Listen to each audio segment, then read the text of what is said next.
সমুদ্র অতি প্রাচীনকাল থেকেই তার বিশালতা আর সৌন্দর্য দিয়ে মুগ্ধ করেছে মানুষকে। একসময় সেই সমুদ্রেই তারা ভাসালো বিশাল বিশাল জলযান।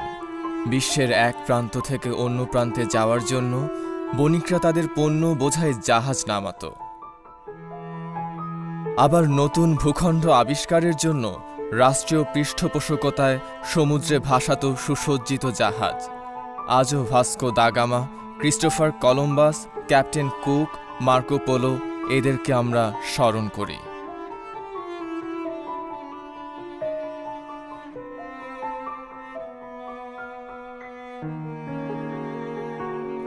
বর্তমান বিশ্বের অর্থনীতি প্রায় সম্পূর্ণরূপে সমুদ্র নির্ভর। বিশ্বের সর্বমোট পণ্য পরিবহনের 85% সমুদ্রপথে পরিবাহিত হয়। বলা হয়ে থাকে, যদি বিশ্বের সকল জাহাজ 1 ঘন্টার জন্য বন্ধ হয়ে যায়, তাহলে বিশ্বের অর্ধেক জনগোষ্ঠীকে অনাহারে থাকতে হবে। বিশ্ব অর্থনীতিতে প্রায় $200 বিলিয়ন আসে সমুদ্রপথে প্রতিনিয়ত চলমান প্রায় 50,000 বাণিজ্যিক জাহাজ থেকে। এসব জাহাজ প্রত্যক্ষভাবে পরিচালিত হয় সার্টিফাইড মেরিন অফিসারদের দ্বারা। বর্তমানে আন্তর্জাতিক বাণিজ্য নৌবহরে প্রায় 8,000 বাংলাদেশি কর্মকর্তা কর্মরত রয়েছেন। সমুদ্র তীরবর্তী দেশ হওয়ায় নৌ বাণিজ্যে বাংলাদেশেরও গুরুত্বপূর্ণ ভূমিকা রয়েছে। তাই মেরিটাইম বিষয়ক সর্বোচ্চ আন্তর্জাতিক সংস্থা IMO, ইন্টারন্যাশনাল মেরিটাইম অর্গানাইজেশন, তাদের 28তম অধিবেশনে বাংলাদেশকে 40 সদস্যের নতুন কাউন্সিলে অন্তর্ভুক্ত করেছে। বর্তমানে Bangladesh Canada, France, Germany, Bharat, Netherland, Sweden ইত্যাদি রাষ্ট্রের সাথে একই সারিতে largest interest in international seaborne category তথা বি ক্যাটাগরিতে গর্বের সাথে অবস্থান করছে, যা আন্তর্জাতিক নৌ বাণিজ্যে বাংলাদেশের গুরুত্বকেই প্রতিফলিত করে।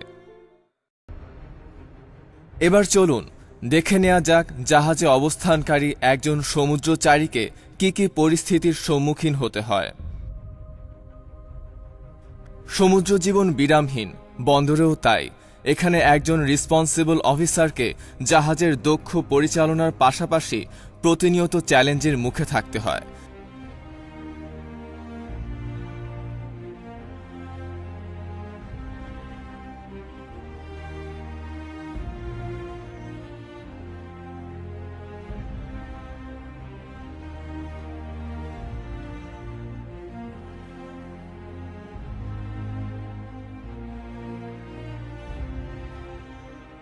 কোম্পানির $মিলিয়ন কার্গো, জাহাজ এবং জাহাজের সকল ক্রুদের জীবনের নিরাপত্তার কঠিন দায়িত্বের বোঝা মাথায় রেখে সব কাজ করতে হয়।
সমুদ্র সবসময় বন্ধুসুলভ হয় না, প্রায় সে তার ভয়ঙ্কর রূপে আবির্ভূত হয়। পাহাড় সমান ঢেউ নিয়ে আছড়ে পড়ে হাজার লক্ষ টন ধারণ ক্ষমতার জাহাজের গায়ে। বিশাল বিশাল আধুনিক জাহাজগুলোকে তখন নিতান্তই অসহায় মনে হয়। সি সিকনেস তাই সমুদ্র জীবনের এক নিত্য নৈমিত্তিক ব্যাপার।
এছাড়াও রয়েছে পরিবর্তনশীল আবহাওয়ার সাথে খাপ খাইয়ে নেওয়ার চ্যালেঞ্জ।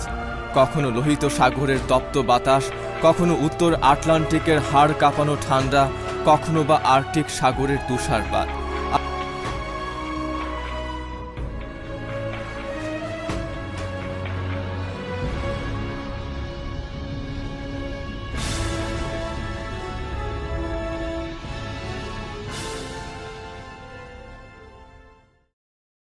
আর বিভিন্ন অঞ্চলে নিরাপত্তার ঝুঁকি তো রয়েছে।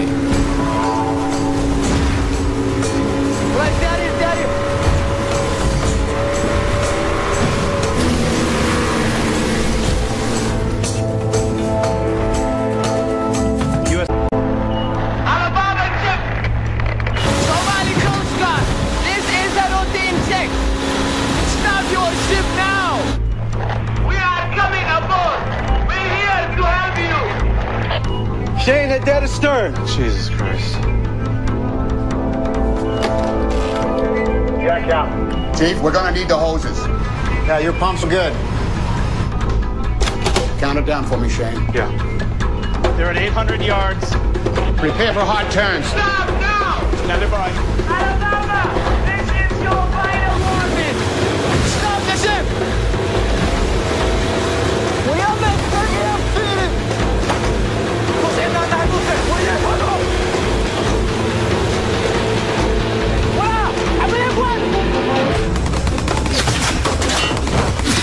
Shots fired! Shots fired! Take the hoses!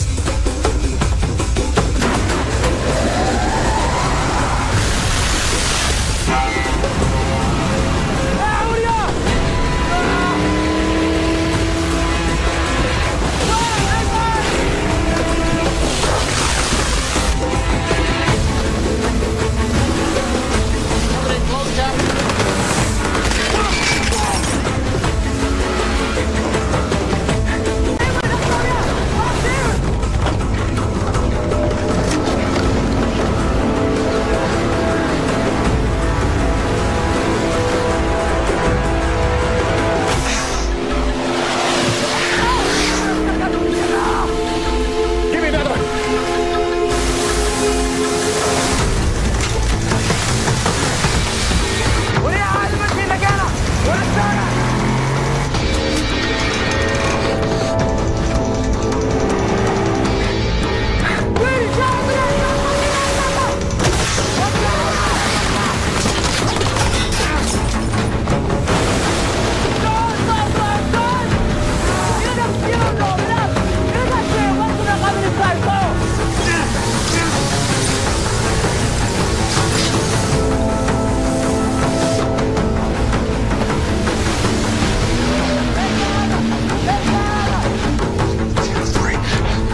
starboard 30 degrees. Starboard 30!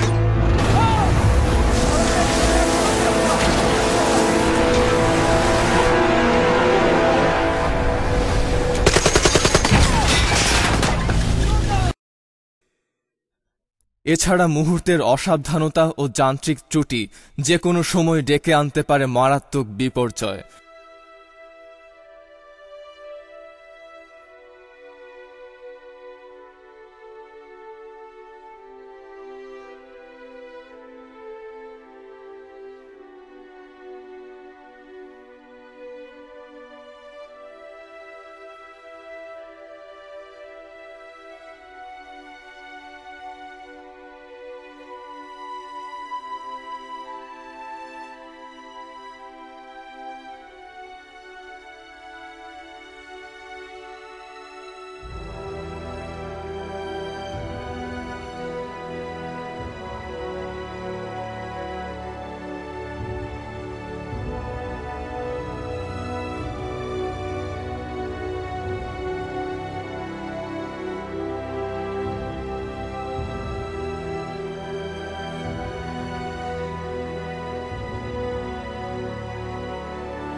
সন্দেহাতীতভাবেই এসব প্রতিকূলতা সামলে জাহাজের দক্ষ পরিচালনার জন্য একজন কর্মকর্তাকে হতে হয় যথেষ্ট চৌকস ও প্রশিক্ষিত।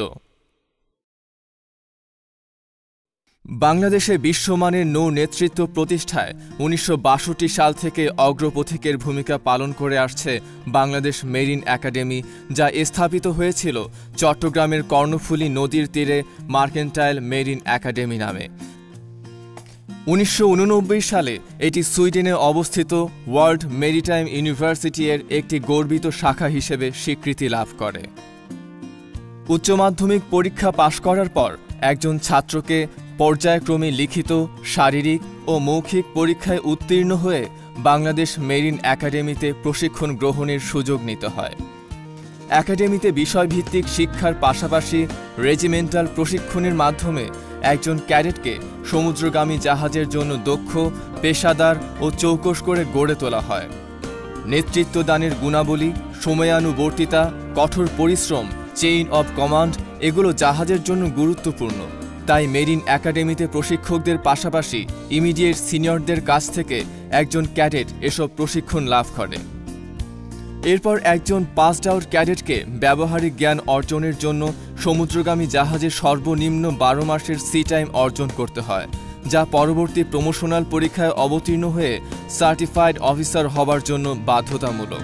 বলা বাহুল্য যে বাংলাদেশ মেরিন একাডেমির ক্যাডেটদেরকে সি টাইম সম্পন্ন করার জন্য জাহাজে যোগদানের ব্যবস্থা সম্পূর্ণ নিজ উদ্যোগেই করতে হয় এবং এজন্য তারা ম্যানিং এজেন্সিগুলোর উপর পুরোপুরি নির্ভরশীল। বাংলাদেশের সামগ্রিক অর্থনীতিতে মেরিনারদের ভূমিকা অনস্বীকার্য। প্রতি বছর দেশের অর্জিত রেমিটেন্সের সাথে প্রায় ২০ কোটি ডলার যোগ করছি আমরা। এছাড়াও আমাদের পূর্বসূরীরা তাদের পেশাদারিত্ব ও কর্মদক্ষতার মাধ্যমে আন্তর্জাতিক পরিসরে বাংলাদেশকে নিয়ে গেছেন এক অনন্য উচ্চতায়। বিশ্বের বিভিন্ন দেশের শীর্ষস্থানীয় জাহাজ কোম্পানিগুলোর পরিচালনা পর্ষদ থেকে শুরু করে অফিসার পর্যন্ত বাংলাদেশে মেরিন অফিসাররা তাদের পেশাদারিত্বের ছাপ রেখেছেন। বেশি দিন আগের কথা নয়, বিশ্ববাজারে বাংলাদেশি মেরিনারদের তখন বেশ চাহিদা ছিল। এই চাহিদার সাথে তাল মিলিয়ে বাংলাদেশ মেরিন একাডেমি তাদের ক্যাডেট বৃদ্ধি শুরু করে। প্রথম 40টি ব্যাচে 2412 জন ক্যাডেট পাসড আউট হয়, কিন্তু আকস্মিকভাবেই এই গ্রাফ যেন আকাশ ছোঁল। পরবর্তী মাত্র 8টি ব্যাচেই 1325 জন ক্যাডেট পাসড আউট হয়। এছাড়াও এই মুহূর্তে একাডেমি থেকে আরও 235 জন ক্যাডেট আগামী ডিসেম্বরে পাসড আউটের অপেক্ষায়। প্রশিক্ষণার্থী জুনিয়র ক্যাডেট আরও 315 জন, অর্থাৎ মাত্র 10 বছরেই 1875 জন, যা কোনোভাবেই বর্তমান চাহিদার সাথে সঙ্গতিপূর্ণ নয়। উপরন্তু 51তম ব্যাচে আরও প্রায় 500 ক্যাডেট ভর্তির কথা রয়েছে। কিন্তু দুঃখজনক হলেও সত্যি যে নৌ পরিবহন মন্ত্রণালয়ের নীতি নির্ধারকরা এই বিপুল সংখ্যক ক্যাডেটদের কর্মসংস্থানের ব্যাপারে সম্পূর্ণ উদাসীন।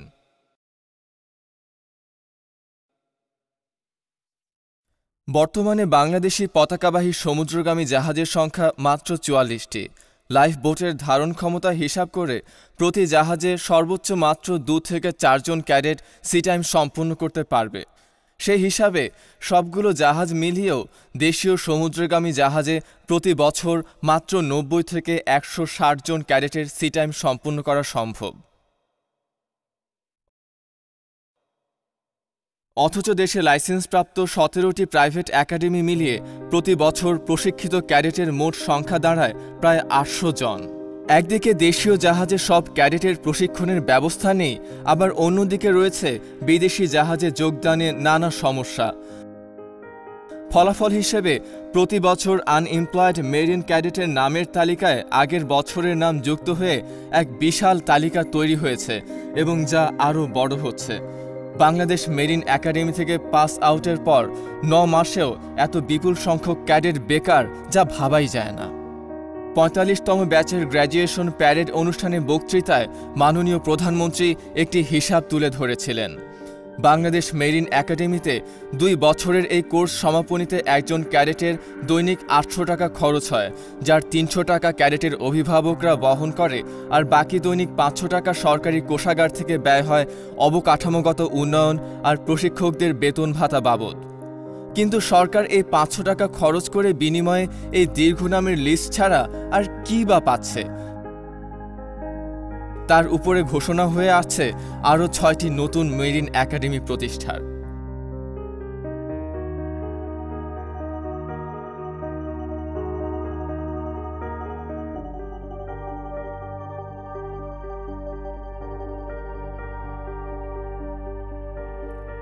দুঃখজনক, চাকুরির জন্য কেউই দায় নেন না।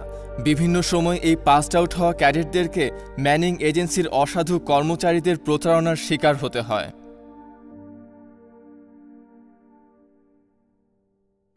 শুধুমাত্র ব্যক্তিগত ব্যবসার স্বার্থে মিথ্যের মোড়কে আবৃত করে চটকদার বিজ্ঞাপনের মাধ্যমে কিভাবে পেশাটিকে লোভনীয়ভাবে তুলে ধরা হয় তা দেখলে বিস্মিত হতে হয়। জব প্লেসমেন্টের 100% নিশ্চয়তা, ন্যূনতম $500 থেকে $600 স্টার্টিং স্যালারি, বিশ্ববাজারে লক্ষ লক্ষ মেরিনারের চাহিদার আষাঢ়ে গল্প।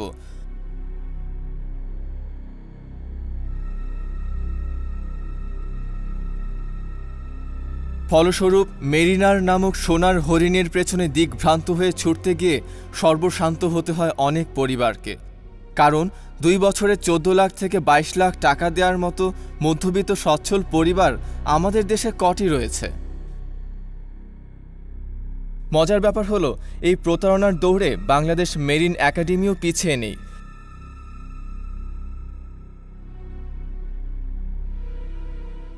কঠিন বাস্তবতা হচ্ছে যে দেশীয় জাহাজে বর্তমানে একজন ক্যাডেট মাসিক মাত্র $110 থেকে $300 আয় করে। দেখছেন 2 বছর আগের 2টি কোম্পানির চুক্তিপত্র। মাত্র 4 থেকে 5 বছরের প্রমোশন পেয়ে ক্যাপ্টেন, চিফ ইঞ্জিনিয়ার হওয়ার অলিক ও বানোয়াট তথ্যের মাধ্যমে ইয়াং জেনারেশনকে প্রলুব্ধ করা হচ্ছে। মাত্র 4 থেকে 5 বছরে জাহাজে নাকি ক্যাপ্টেন, চিফ ইঞ্জিনিয়ার হওয়া যায়। এই কথাটির সত্যতা যাচাই করার দায়িত্ব আপনাদের হাতেই তুলে দিলাম। কোনো ব্যক্তি যদি সত্যি মাত্র 4 থেকে 5 বছরে সি টাইম নয়, ক্যাপ্টেন, চিফ ইঞ্জিনিয়ার হয়ে থাকেন, তবে একাডেমিগুলো যেন তাদের বিজ্ঞাপনে তার নাম, ঠিকানা এবং ছবি দেন। আমরাও সেই অতিমানবকে দেখতে চাই। বলা হয়ে থাকে বিশ্ববাজারে মেরিন অফিসারদের অনেক ঘাটতি রয়েছে। বিভিন্ন পত্রিকায় তুলে ধরার সংখ্যার হিসাবে যা প্রায় 1 লাখ। সেই সাথে আমাদের প্রতিবেশী কয়েকটি দেশের মেরিন অফিসার তৈরির পরিসংখ্যানও তুলে ধরা হলো। আমাদের প্রতিবেশী দেশ ভারতে মেরিটাইম প্রশিক্ষণের জন্য রয়েছে প্রায় 147টি একাডেমি। গড় হিসাবে প্রতি বছর ভারতে 15,000 তরুণ মেরিনার বের হয়। তাহলে কিভাবে ভারত এত বিপুল সংখ্যক অফিসারের কর্মসংস্থান করছে, অথচ আইএমও এর একই ক্যাটাগরিতে থেকেও আমরা মাত্র 1000 জন প্রশিক্ষণার্থীর চাকুরির ব্যবস্থা করতে পারছি না? চোখ বুলে আসা যাক বিশ্বের কয়েকটি জায়ান্ট শিপিং কোম্পানির ওয়েবসাইট থেকে। সন্তোষজনক উত্তরটা আমরা সেখান থেকেই দিতে পারবো। লোগোগুলোর সুবাদে অনেক কোম্পানিকে আপনাদের কাছে পরিচিত মনে হচ্ছে।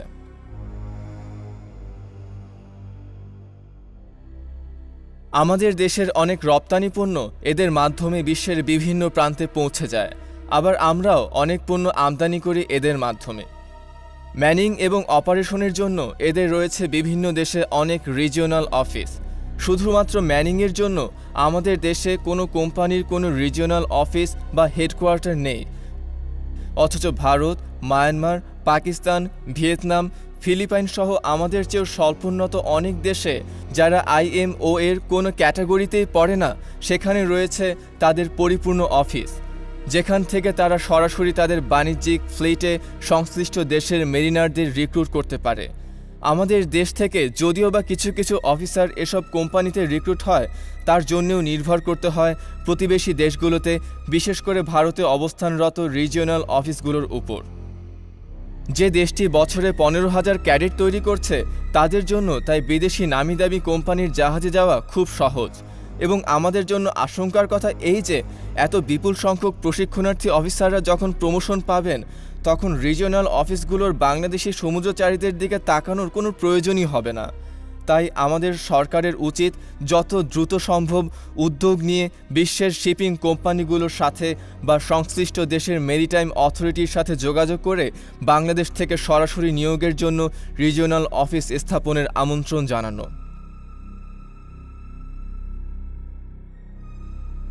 কিছু কিছু কোম্পানি আবার নিজেরাই বিভিন্ন দেশে তাদের একাডেমি স্থাপন করে নিজস্ব কারিকুলামের উপর প্রশিক্ষণ দিয়ে ওই দেশ থেকে মেরিন অফিসার তৈরি করে নেয়।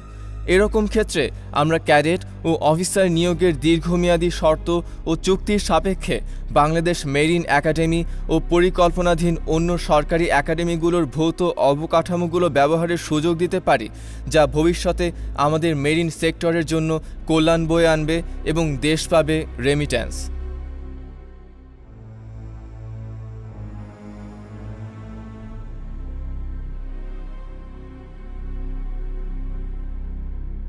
আসছে বাংলাদেশি সমুদ্রচারীদের ভিসা সমস্যা প্রসঙ্গে।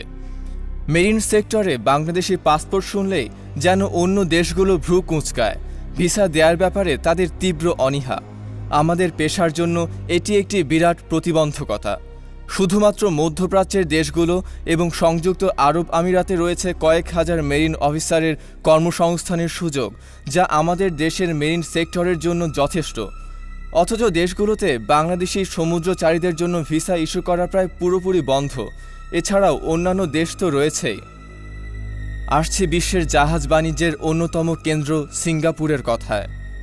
সিঙ্গাপুরে যখন কোনো জাহাজ নোঙর করে, তখন সিঙ্গাপুর ইমিগ্রেশন ডিপার্টমেন্ট অফিসারদের অনলাইন ইমিগ্রেশন ভেরিফিকেশন সম্পন্ন করে থাকে। পরবর্তীতে জাহাজগুলো সিরিয়াল অনুযায়ী বন্দরে প্রবেশ করে। কিন্তু জাহাজে যদি কোনো বাংলাদেশি মেরিনার থাকে, সেক্ষেত্রে জাহাজটিকে অনেক দীর্ঘ ও ঝামেলাপূর্ণ ইমিগ্রেশন পদ্ধতি অনুসরণ করতে হয়। সিঙ্গাপুর ইমিগ্রেশন ডিপার্টমেন্টের একজন কর্মকর্তা জাহাজে এসে সেই জাহাজের অফিসারের ভেরিফিকেশন সম্পূর্ণ করে থাকেন।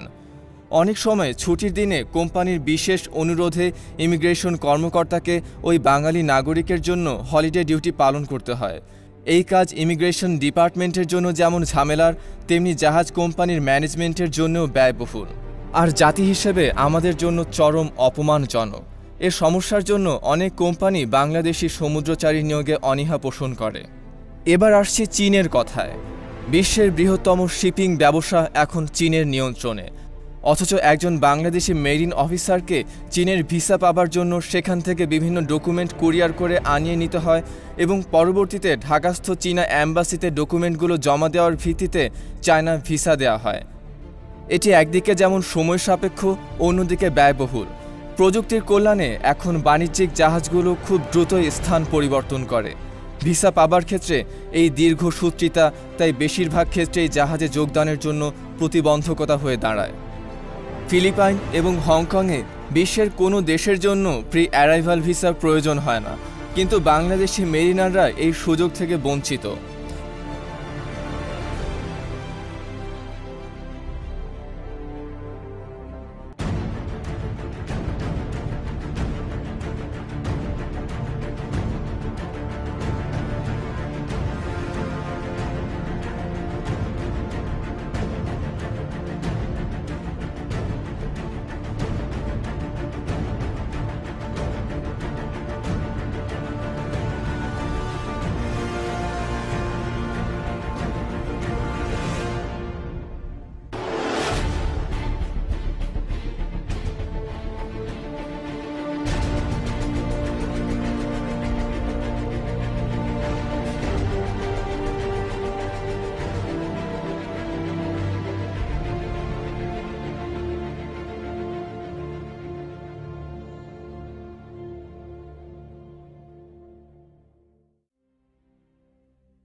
আমাদের প্রতিবেশী বন্ধুরাষ্ট্র ভারত বিশ্বের এক অন্যতম বাণিজ্যিক কেন্দ্র, যাদের রয়েছে ১৩টি বড় ও ১৮৭টি মাঝারি ও ছোট মানের সমুদ্র বন্দর। অথচ ভারতের অনেক বন্দরেই বাংলাদেশি মেরিনারদের জন্য জাহাজে উঠানামার কোনো সুযোগ নেই। এমনকি অনেক ক্ষেত্রে বাংলাদেশি মেরিনারদের জন্য শহরে প্রবেশেরও অনুমতি নেই। ভারতের ভিসার জন্য আবেদন করলে তাকে প্রায় ১ মাস পর ইন্টারভিউয়ের জন্য ডেট দেওয়া হয়, যা মোটেই মেরিনারদের পেশার সাথে সঙ্গতিপূর্ণ নয়। এমতাবস্থায় মেরিন সেক্টরকে সম্ভাব্য বিপর্যয়ের হাত থেকে রক্ষার জন্য আমরা নিম্নোক্ত পদক্ষেপগুলো গ্রহণের জন্য সংশ্লিষ্ট সবাইকে আকুল আহ্বান জানাচ্ছি। ১. সমুদ্রচারীদের ভিসা জটিলতা অবিলম্বে দূর করতে হবে। বিশ্বের যে কোনো বন্দর থেকে জাহাজে যোগদানের নিশ্চয়তা প্রদান করতে হবে। ২. সঠিক পরিসংখ্যান ও বাস্তবতা বিবেচনা করে মেরিন ক্যাডেট সংখ্যা নির্ধারণ করতে হবে। আগের ক্যাডেটদের চাকুরি না হওয়া পর্যন্ত প্রয়োজনে একাডেমি কয়েক বছর বন্ধ রাখা হোক। ৩. ভবিষ্যতে বাংলাদেশ মেরিন একাডেমির ক্যাডেটদের জব প্লেসমেন্টের জন্য নিজস্ব ম্যানিং এজেন্সি স্থাপন করা হোক, যেন পাসিং আউটের আগেই নিয়োগ নিশ্চিত হয়। ৪. যেসব প্রাইভেট প্রতিষ্ঠান প্রতিশ্রুতি অনুযায়ী জব প্লেসমেন্টে ব্যর্থ, অনতিবিলম্বে তাদের অনুমোদন বাতিল করা হোক। ৫. জাল সিডিসি ও সার্টিফিকেটের মাধ্যমে নিয়োগ বন্ধ করার পাশাপাশি এই কাজে জড়িত দোষী এজেন্সির অনুমোদন অনতিবিলম্বে বাতিল করা হোক। জাল সনদে নিয়োগ রোধে আন্তর্জাতিক এয়ারপোর্টেই সব সনদ যাচাইয়ের জন্য আলাদা বুথ এবং মেশিন রিডেবল সিডিসি চালু করা হোক। 6. বিশ্বের বিভিন্ন দেশের বড় বড় শিপিং কোম্পানিকে এদেশে অফিস স্থাপন ও মেরিনার নিয়োগে আহ্বান জানানোর ব্যবস্থা নেওয়া হোক। পানামা, লাইবেরিয়া, বাহামাস, সংযুক্ত আরব আমিরাত, ইংল্যান্ড, সিঙ্গাপুর এবং মালয়েশিয়াতে অবিলম্বে মেরিটাইম কাউন্সিলর নিয়োগ দেওয়া হোক। 7. প্রতি 3 মাসে অন্তত একবার মেরিনারদের সমস্যা, সমাধান, অগ্রগতি ও সম্ভাবনা নিয়ে নৌ পরিবহন মন্ত্রী ও সচিবদের উপস্থিতিতে সরাসরি বৈঠকের আয়োজন করার ব্যবস্থা নিতে হবে, যেখানে বাংলাদেশের যে কোনো সিডিসিধারী সরাসরি তার মতামত দিতে পারবে। 8. এসআইডি ছাড়া কোনো ধরনের অনাপত্তিপত্র বা এনওসি দেয়া থেকে বিরত থাকতে হবে। 9. নৌ পরিবহন মন্ত্রণালয়, শ্রম মন্ত্রণালয় এবং পররাষ্ট্র মন্ত্রণালয়কে একসাথে হয়ে মেরিন সেক্টরের যাবতীয় সমস্যাগুলো দূর করার জন্য কাজ করতে হবে। ধন্যবাদ।